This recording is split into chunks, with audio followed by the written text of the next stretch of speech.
Chers internautes, voici la deuxième partie de la présentation du mouvement mondial du réveil d'amour.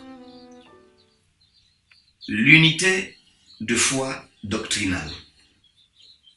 Primo, nous défendons l'unique saine doctrine parce que c'est Dieu qui nous l'ordonne, car elle nous protège des faux prophètes et des faux docteurs qui ballottent les croyants à tout vent de doctrine, aussi parce qu'elle veille en nous l'amour pour Dieu mêlé de crainte, de sainteté et de piété.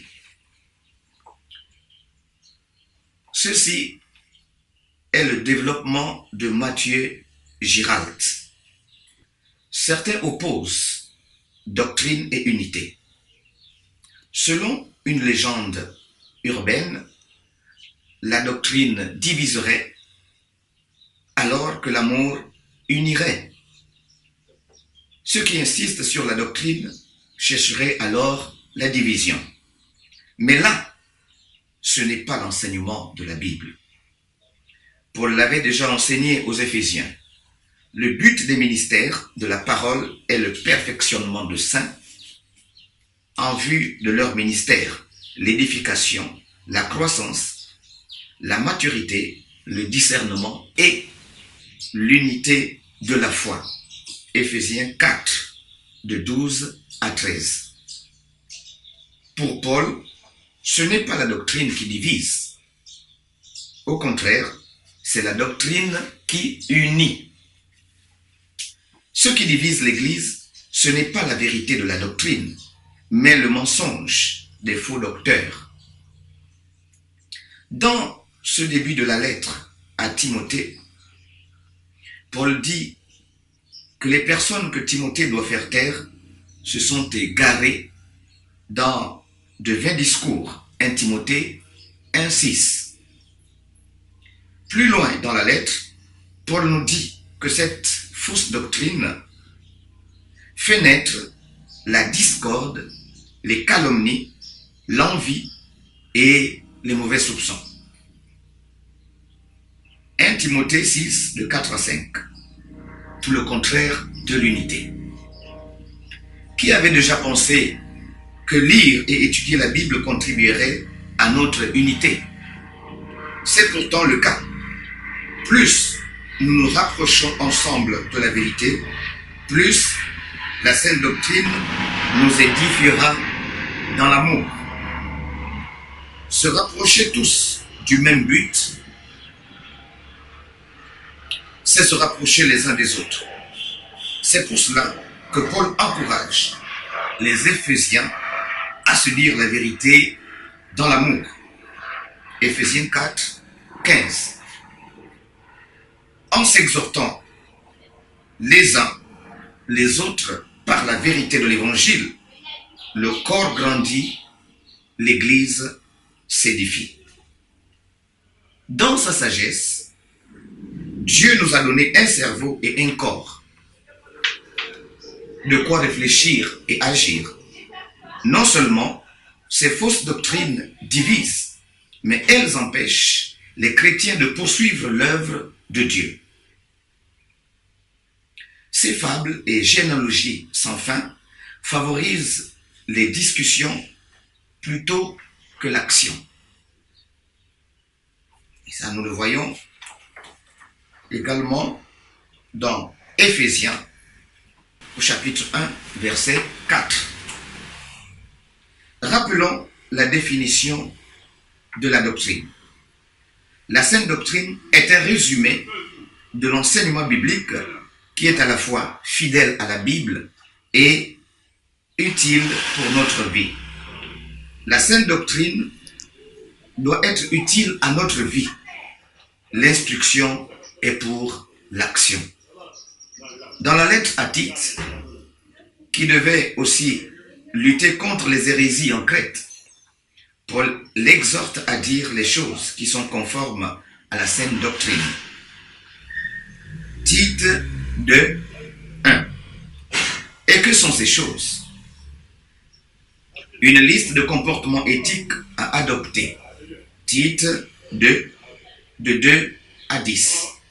La sainte doctrine n'est pas quelque chose qu'il faut seulement croire ou connaître, mais quelque chose à vivre.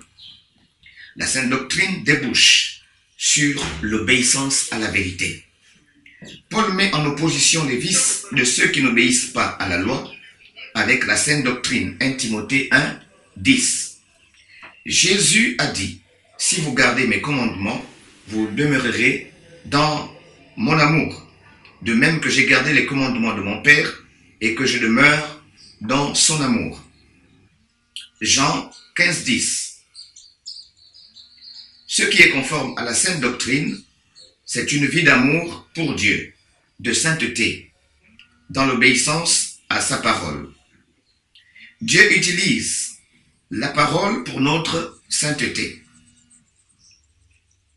C'est quand nous nous appliquons dans la vérité, nous appliquons la vérité à notre vie, que nous grandissons en sainteté. Personne ne peut avancer dans la sanctification. Le détachement par rapport au péché et la ressemblance grandissante à Christ sans la saine doctrine. Le but de la saine doctrine, c'est d'aligner ce que nous savons avec ce que nous faisons. D'aligner notre façon de vivre avec la volonté de Dieu. La saine doctrine, non seulement nous informe, mais nous transforme. Prédication après prédication, étude après étude, lecture après lecture, partage après partage, jour après jour, la parole de Dieu agit en nous par son esprit et nous transforme. Elle transforme nos pensées, nos désirs, nos affections, notre vision du monde, notre manière d'agir et de réagir. Ancrés de plus en plus profondément dans la sainte doctrine, nous nous conformons de plus à Christ.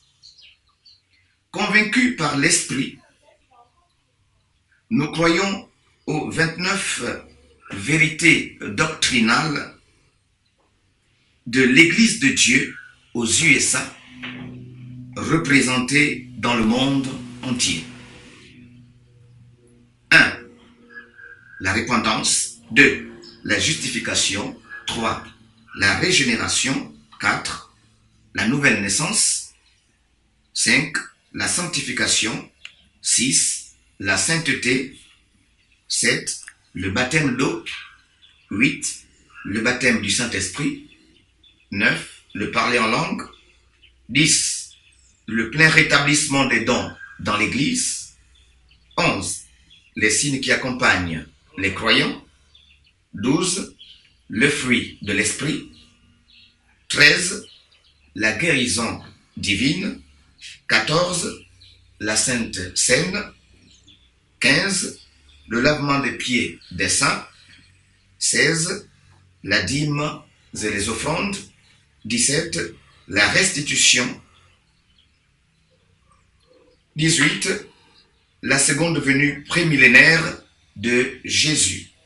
19. La résurrection. 20. La vie éternelle pour les justes. 21. Le châtiment éternel pour les méchants. 22. L'abstinence totale de toutes les boissons fortes ou alcooliques. 23. L'usage du tabac, de l'opium, de la morphine, etc. sous n'importe quelle forme. 24. Concernant les viandes et les boissons. 25. Sur le sabbat. 26.